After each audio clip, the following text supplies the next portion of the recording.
Hello, I am in Coach Corn's classroom and the heater's a little loud, so I'm sorry if that's distracting or if it drowns me out. I'll try to lean in closer. So this lecture is on foreign defense, foreign and defense policy. So let's start with this flipped assignment.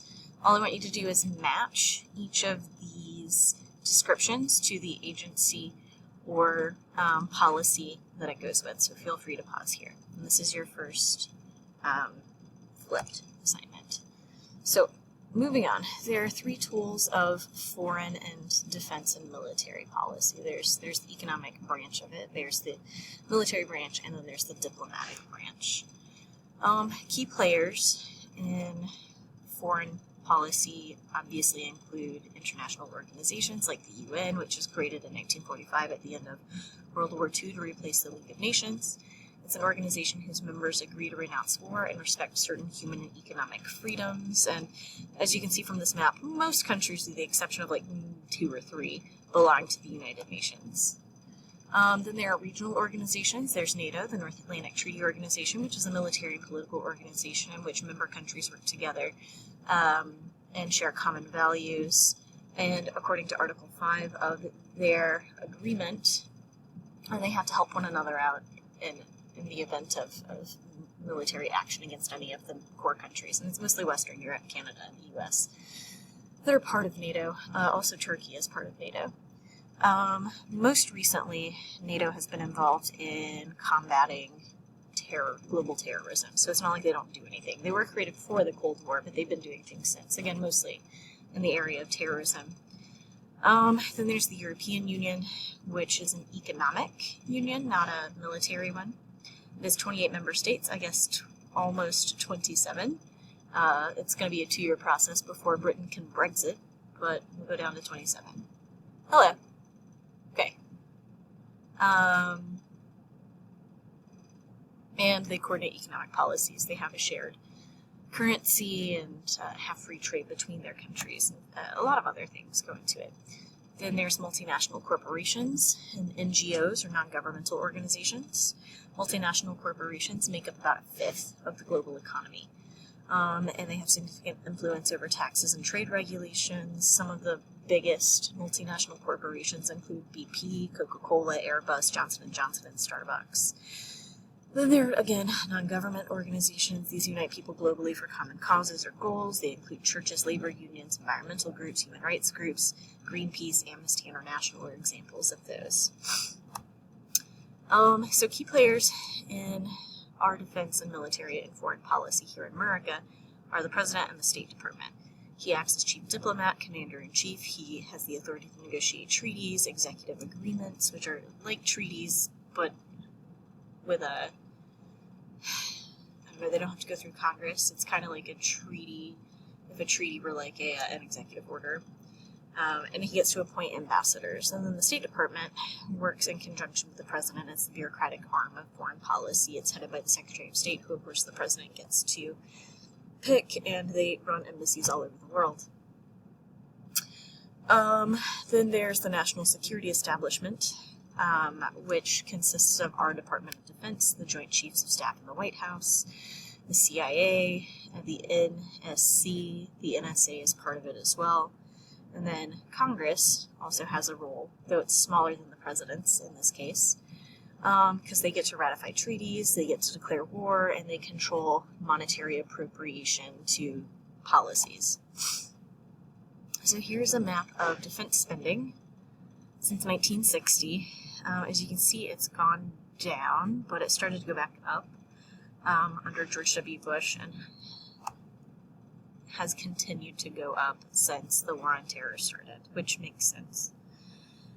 So the changing role of the American military. Military might is no longer the primary instrument of foreign policy, losing its utility to resolve a lot of international issues.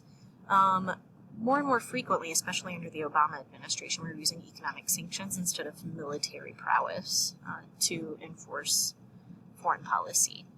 That's non-military penalties imposed on foreign countries in an attempt to modify their behavior. The most controversial of which under the Obama administration was sanctions on Russia and sanctions on Iran over nuclear programs and human rights issues.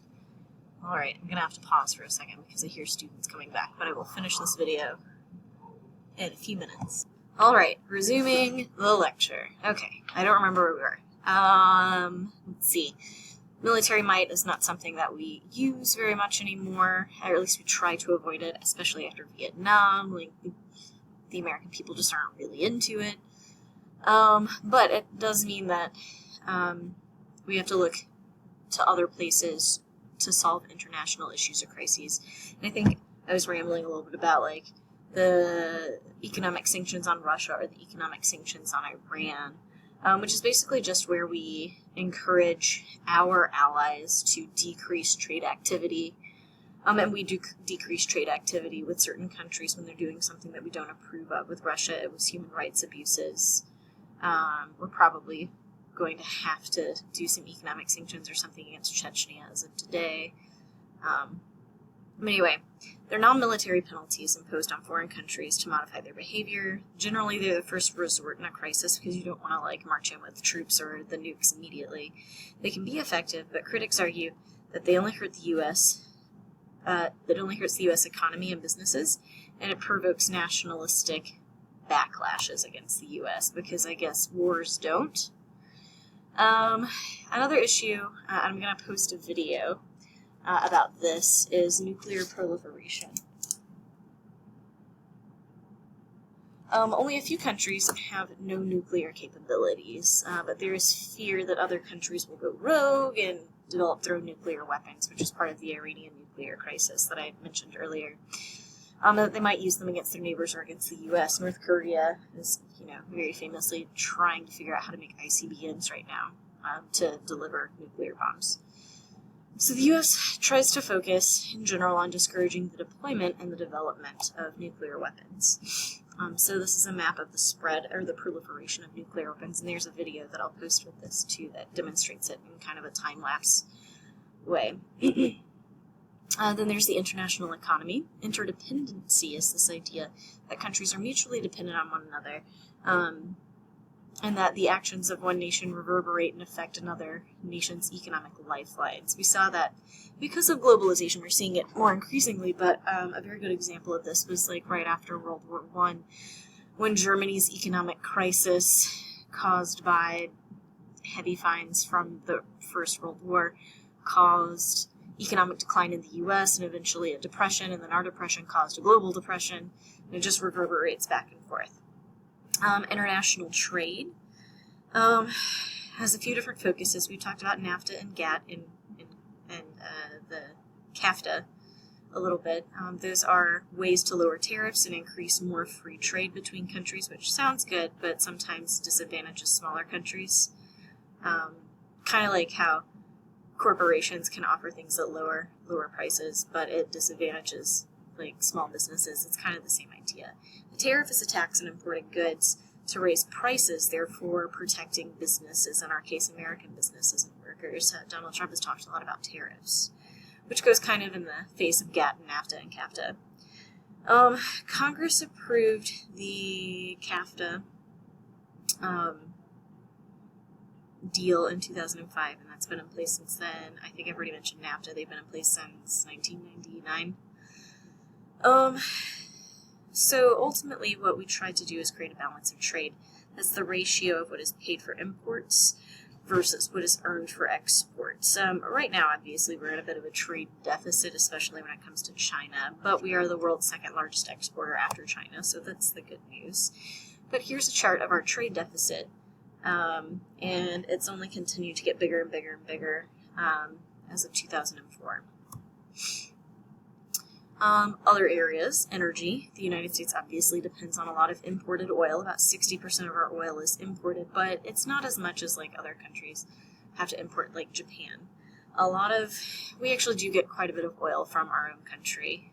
Not nearly enough, but that would be really hard for us to do anyway. A lot of the recoverable oil in the world, like that is easy to get to and cost effective, is in the Middle East, which is also often the site of our military and economic conflicts, and one of the reasons why the U.S. gets a lot of flack in the international community. OPEC is the Organization of Petroleum Exporting Countries. It's mostly an organization of Middle Eastern countries because they're the largest exporters, but Venezuela is also a part of it because they export a lot of oil.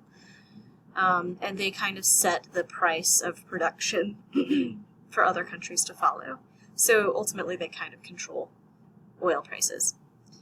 Another leg of foreign policy is foreign aid. Foreign aid is used to stabilize nations friendly to the U.S. A lot of ours goes to funding military aid, especially to places like Israel and Jordan and Egypt.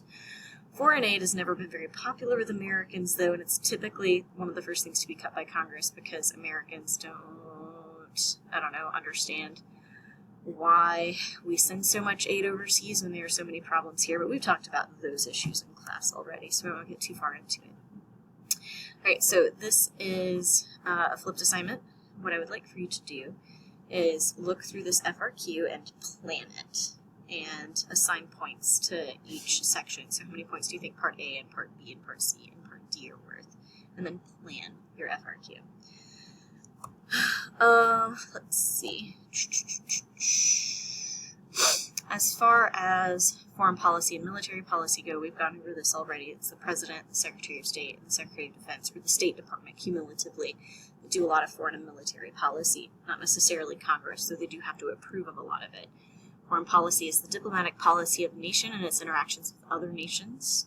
Military policy concerns a nation's use of strategy and production and use of weapons, which the U.S. Largely helps with. We have the largest military in the world and the most advanced military in the world, and we spend a lot on it, and therefore we advise a lot of other countries on theirs. Again, the president is the leader in foreign policy. He or his representatives from the State Department will meet with leaders of other nations to peacefully try to solve international problems. According to the Constitution, presidents can sign treaties with other nations with the advice and consent of the Senate, so the Senate, and to a lesser extent the House of Representatives, also participate in shaping foreign policy, but not nearly as much as the president. The president may also make executive agreements with other heads of state. That's like a treaty that can circumvent the Congress altogether. And the National Security Council is part of the executive office of the president. They are in the White House almost daily. They counsel the president with foreign deal-making, military, and economic policies that affect national security. Its members are usually the president, the vice president, secretary of state, secretary of defense, and any other person that the president designates. Then there's the CIA, which I mentioned earlier. It's one of the most famous of the government agencies. They gather and analyze and transmit information from other countries that might be important to the security of the nation, and then they give that information to the president and to his National Security Council. The CIA director is usually always appointed by the president and confirmed by the Senate. Department of Defense, we mentioned earlier, that is headquartered in the Pentagon, where about 25,000 military and civilian personnel work. The Secretary of Defense is always a civilian. He supervises the Army, the Navy, and the Air Force. Then we have the Joint Chiefs of Staff for the President. They advise the President on defense. Its 5 members are typically the Chiefs of Staff from the 3 military departments, the Commander of the Marines, and a chair. All of the chiefs are appointed by the President. They have to be confirmed by the Senate. Donald Trump has, caught some flack because he's been inviting people to be on that council that don't necessarily need to be confirmed by Congress, like Steve Bannon. So, things that foreign policy does. It's first and foremost supposed to protect national security, provides international leadership in the developing world, ensures peace, ensures the balance of power, keeps aggressive nations in check, cooperates with other nations in solving international problems, promotes human rights and democratic values, fosters cooperative foreign trade through globalization, and works with the UN and NATO and other groups like that. There's the FISA, which is the Foreign Intelligence Surveillance Act. It was a policy adopted in 1978, which prescribed procedures for requesting judicial authorization for electronic surveillance and the physical search of persons engaged in espionage and international terrorism against the U.S., and the Patriot Act kind of piggybacked off of that. That was started in 2001 after, of course, 9/11, and it's a policy which substantially expanded the authority of the U.S. and what their agencies can do as far as surveillance goes in fighting terrorism in the United States and abroad. All right, I think that is all that I have for you all. I will see you all tomorrow. Have a good afternoon.